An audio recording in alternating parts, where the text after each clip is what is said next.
من خیلی دوست می‌دارم. طول 16 سال شد که من با این سوها قدم زدم. کاری که من کردم خیلی خوب، خیلی بصفت، خیلی مثال موادایی که منتج میکنیم، تنظیم میکنیم، موادایی که تنظیم میکنیم، بیننده تماشا کرده خلاصه‌شون میبرند.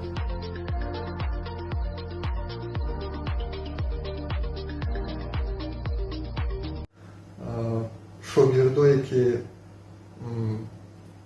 من داشتم خط کردن دانشگاه را تلویزیون های دولتی را کار میکنن، خودشون می نویسونن، خودشون ثبت میکنن، خودشون هم منتج کرده میتونن، برنامه‌شون تیار میکنن، پخش میکنن. خیلی همیشه خرسندم.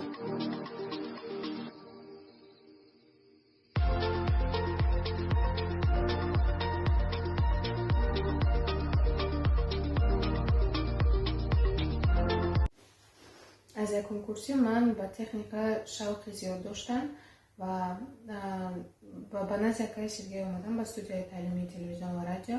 اون کس با من هر یک نازکی‌هایی که میخواستم از تکنیک، از تنظیم برنامه باشد، از ثبت برنامه باشد، همه آنها رو به من میفهموندن. هرچند که بعضا وقت تنقیصی میکشیدم، مثال بعضی چیزها رو نمیفهمیدم، اون کس بارها به من میفهموندن.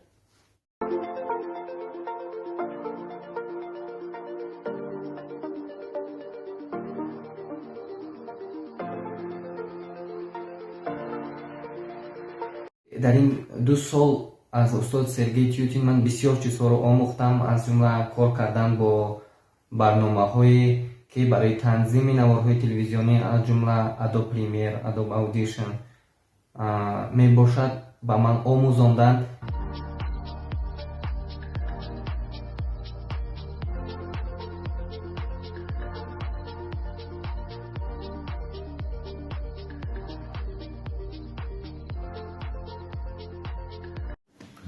و چنین بارها هم شده بود که برای گرفتن نوار میخواستم استاد سرگئی تیوتین را با خود برم و میرفتیم و مشاهده هم کردم که یعنی کارگردان خوبم هستم و برای گرفتن نوار ما با هم صحبت میکردیم و یک خلاصه آمده، یعنی که اون نوار رو برداشته می آمدیم، چی در بند و بستی ثبت آواز و تنظیم ویدیو یک شخصی که متخصص خوبم هستم.